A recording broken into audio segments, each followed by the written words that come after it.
Starcasting to you from the City of Angels. Hello everyone, I'm Karis. Thank you so much for being here and listening to the Voice of Astrology podcast. This is your astrology cosmic superpower for the week beginning Sunday, February 25th through Saturday, March 2nd, 2024. Let's journey together with astrology and explore how to connect with the stars, the planets, the energies for our new week ahead. So the Celestial Starry Show this week is bringing us some lovely things to see. To begin with, on Sunday, February 25th, the moon is apogee. It's the farthest away from the earth. So when the moon is wandering out there too far away for our comfort, the moon, stay connected. Make a point of staying connected to your feelings and your emotional body. Now, on February 28th, we have Mercury is at superior conjunction. And when Mercury is in superior conjunction, not visible from our vantage point, basically means that from our viewing, Mercury is so far away in the glare of the sun on the other side of the sun that we don't see Mercury. So we have to pay attention to our thinking and clarity. Mercury is also in its detriment right now in Pisces, which I will get to. Also on February 28th, we have the fixed star Spica, the sweetest star of the heavens. Spica is a bright star in the constellation Virgo. And Spica is situated, visible, about 1.5 degrees south of the moon on this date. This is providing a splendid celestial sight. As we are closing out February and moving into the month of March, Venus, the Queen of Heaven, is on display for the entire month, and she's a brilliant morning star sitting low in the southeast sky. Sunday, February 25th, we are starting off the week having just had the full moon at 5 degrees Virgo. Now, when we go from full moon to last quarter moon, this is harvest time, meaning what have you gained? What are you harvesting from the full moon in Virgo, which is about common sense? Virgo is an earth sign, feet on the ground, being present, common sense. What are you reaping? What are you harvesting? What you can gain and get from this full moon that we just had is a greater awareness in your life where you are not being realistic, where you are lying to yourself, where you're deluded. Again, Virgo is about just give me the science, the facts, the cold, hard truth. This is the full moon in Virgo. So for instance, as an astrologer all the time, I hear from female clients, does he love me? Does he love me? Does he love me? Is he going to call? When's he going to call? When is he going to call? Most readings are about love anyway, love and relationship. When the guy hasn't called you in 2 years, the answer to that is no, he doesn't love you. He hasn't called in a couple of years. Get real about what's really happening. Now, as ridiculous as that might sound, it's connected to this full moon in Virgo, meaning use common sense. When someone hasn't called you, they're not calling, they're not going to call. Isn't it just basic common sense that no, they don't love you and they're not going to call? But you would be surprised, perhaps, to know how many people still live in that delusion that it's just not going to happen. That ship has sailed. I just read for someone the other day that was married briefly. The marriage was a nightmare. I don't have to go into details. It's been over for a couple of years, and she will still ask, will I hear from him? Are we getting back together? So this denial factor, to go back to the full moon in Virgo, this denial factor of what is the reality. It is what it is. And to lie to yourself about the reality of what it is. the full illumination of the Virgo full moon is mirroring back to us where in your life, like Virgo, do you need to look at the cold, hard, down-to-earth, common sense facts of the matter and use more common sense. Now, Virgo just happens to be the sign of harvest time. When you look at the symbol of Virgo, and it's the maiden, separating the wheat from the poison, Virgo takes away that which is false and fake, that which is poisonous, toxic to us, and keeps what is healthy. Virgo also rules over their digestive tract. What are we putting in the body, into us, that is good for us? What do we need to throw away because it's poison, it's toxic? Now, you can look at that from the full moon in Virgo lesson, spiritually, emotionally, physically, psychologically, all across the board. What you are harvesting, hopefully, from just having had this full moon in Virgo, is where in your life do you need to get really real, down to earth, basic common sense, which isn't so common as we know.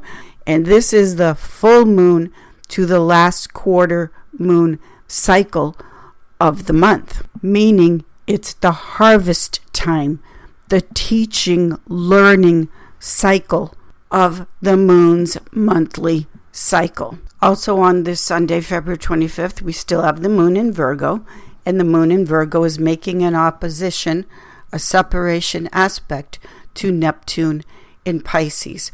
So this is the full moon process of sorting through confusing emotions and bringing in more clarity and common sense. Remember, today the moon is apogee. It's the furthest away from the earth, which means make a point of getting in touch and staying in touch with your emotions and sorting through the ones that are hurting you, confusing you, are toxic to you. Full moon in Virgo. The full moon in Virgo reflects back to us and asks the question, are you at least a little less stupid in your life? Have you gained any kind of greater common sense? Monday, February 26th, we have the moon entering cardinal air Libra. Now, with the moon in Libra, which is what we need to get something started and initiated in the area of love, romance, and relationship. Libra being ruled by Venus. Now, this moon in Libra makes an air trine flow to Pluto in Aquarius, a fellow air sign. Libra and Aquarius both being in the element of air. Now, the moon trine Pluto is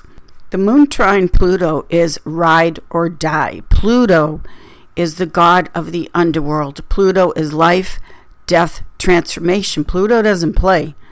Pluto with the moon in Libra is the communication of, you may want a relationship that's unique and different, Aquarius, but are you ready to be in that type of relationship?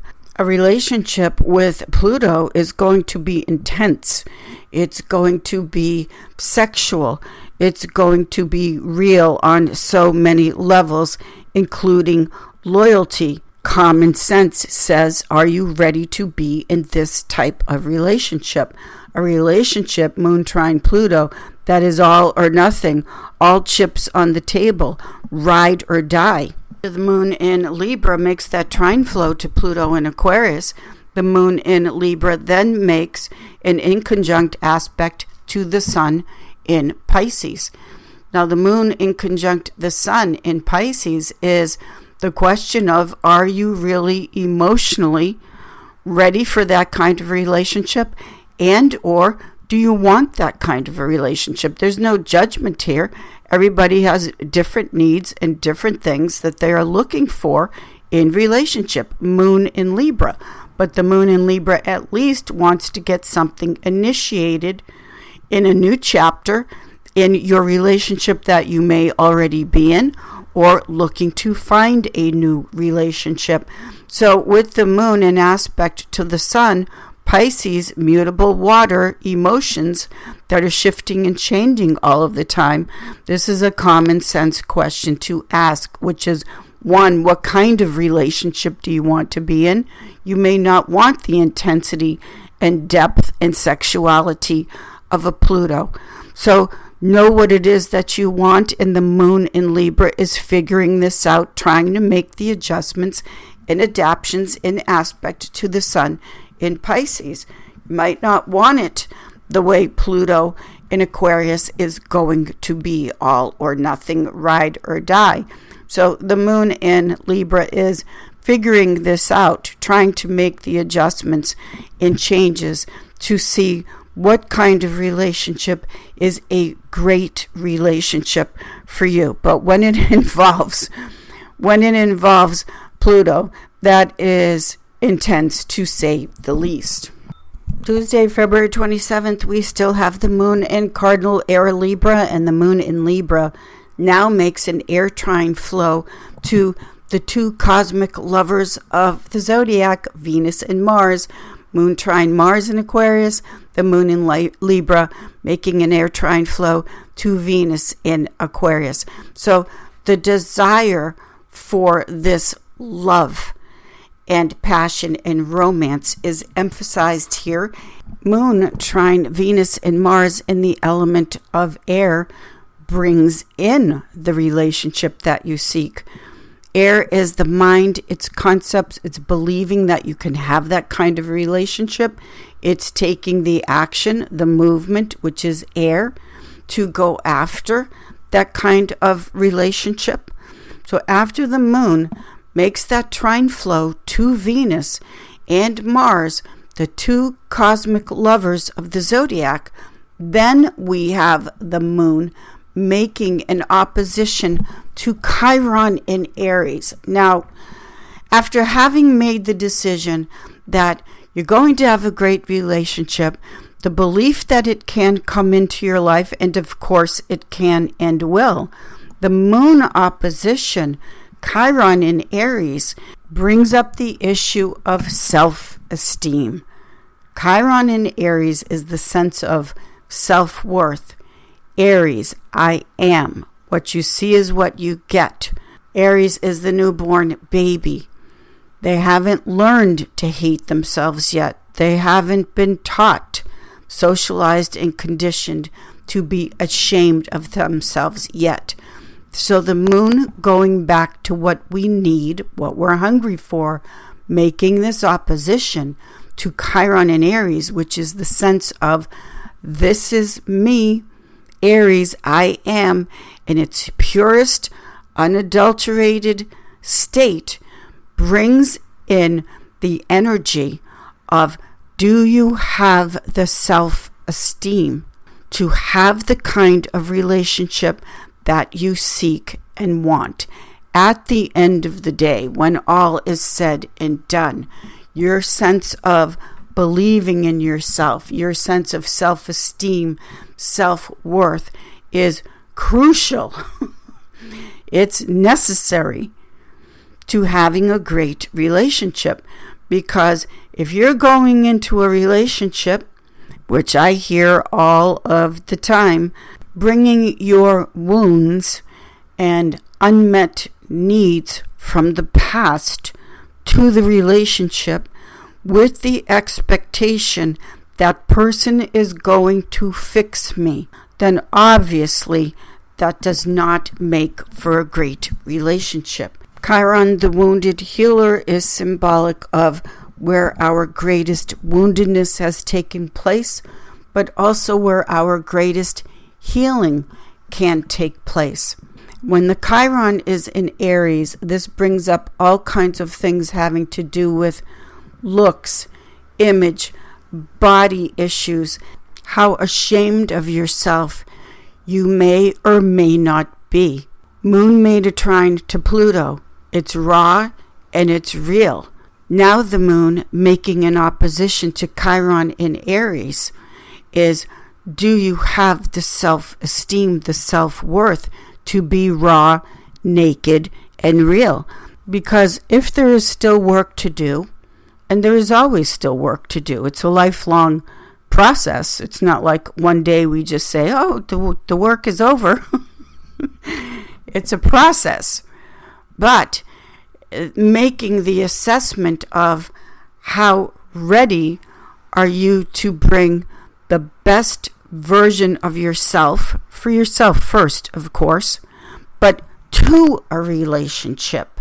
So whether it's consciously or unconsciously, if you're going into a relationship or looking for a relationship, looking for love in all the wrong places, expecting, seeking that other person is there to be your therapist, your doctor, to fix you, to take the brunt of your emotional trauma, well, that's your relationship made in hell right there.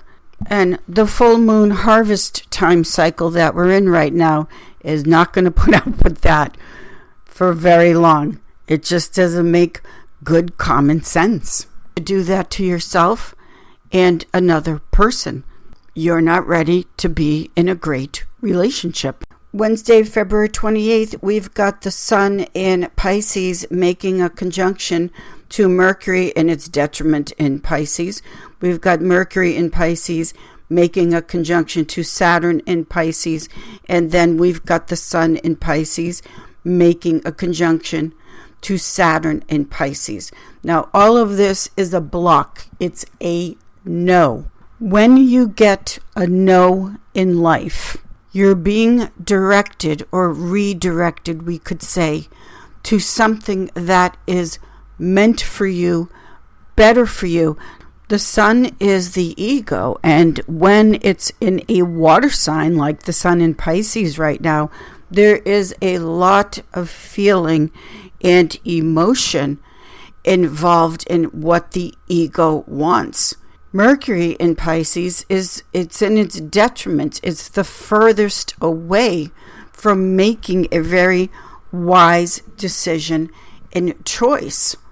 There's Mercury in Pisces conjunct Saturn in Pisces. The Saturn is the boundary, and sometimes boundaries are not there to block you. They're there to protect you by blocking you. The Sun conjunct Saturn can be a huge ego turf war. So remember with this day, which is Mercury's day, use your mind, and Mercury is in superior conjunction. It's not visible. Think this through. Whatever in your life you're going through and wanting really badly, and you feel like your ego is demanding this, and there's a lot of emotion behind it.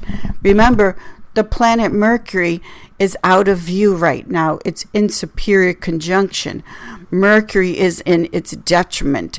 It's the furthest away. It's in exile from clear, wise thinking and decision making. And of course, always remember that when you get the no, you're being redirected to something that is meant for you. So many times when it seems like everything is just going wrong throughout the day, the magic is happening because you are being divinely guided. You may be having a day or a moment where you think everything is going wrong. I'm just getting no's all over the place. And you're being redirected to something that is meant to be, something for you. On this day, the 28th, if you are feeling, what the heck is going on? I'm just getting told no's and blocked all over the place. Just try to trust a little bit that a lot of times that's when the magic is happening. That's when you know the universe has a wonderful sense of humor and it's up to something. And so I don't know if you've had these moments in your life. I'm sure that you've had, but I've had a few of these moments in life where it seems like everything is just going wrong, yet it's guidance, celestial guidance, where I'm supposed to be someplace else at the appropriate time and destined place and time. So this is Wednesday, February 28th. Just go with it, whatever is happening. Accept the no's and allow yourself to be redirected to your destiny. Thursday, February 29th, we've got the moon now in her fall in fixed water Scorpio.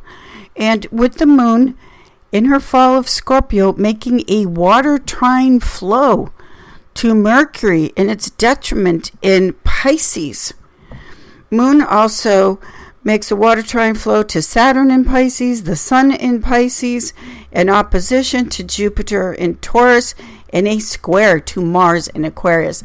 This day is just, it's mushy, it's messy, it's the water splashing around all over the place without clear boundaries, especially with the moon in Scorpio, trine Mercury in Pisces.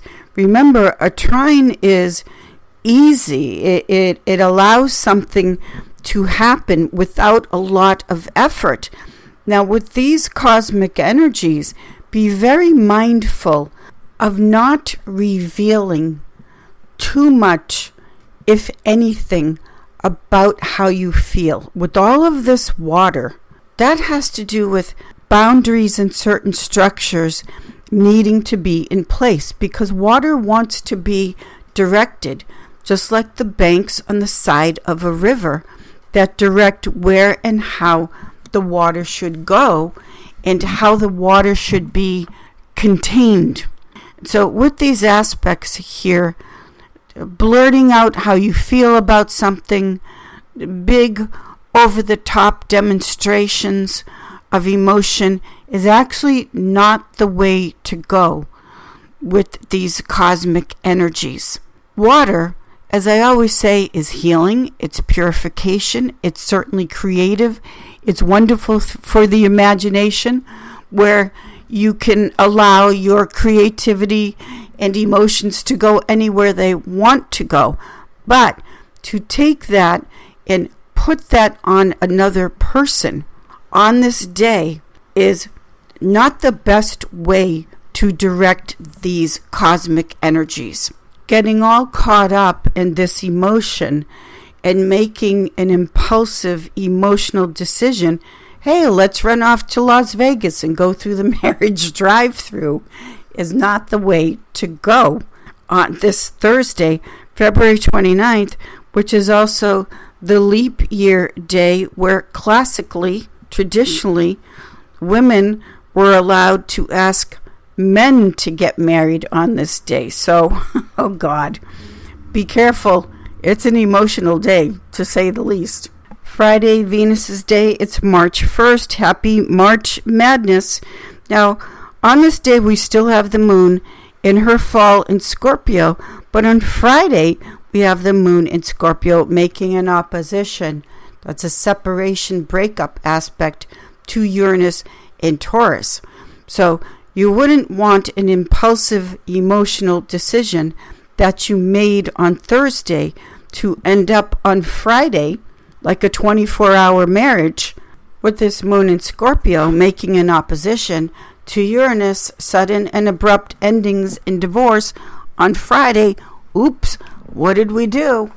Now we have to get out of this thing. Whatever impulsive emotional decision you may be inclined to make without thinking it through on Thursday, Friday is the wake-up call with, now how do I get out of this? With the moon in her fall making that opposition, Uranus in Taurus. This can also play out financially because Taurus and Scorpio are the money signs of the zodiac.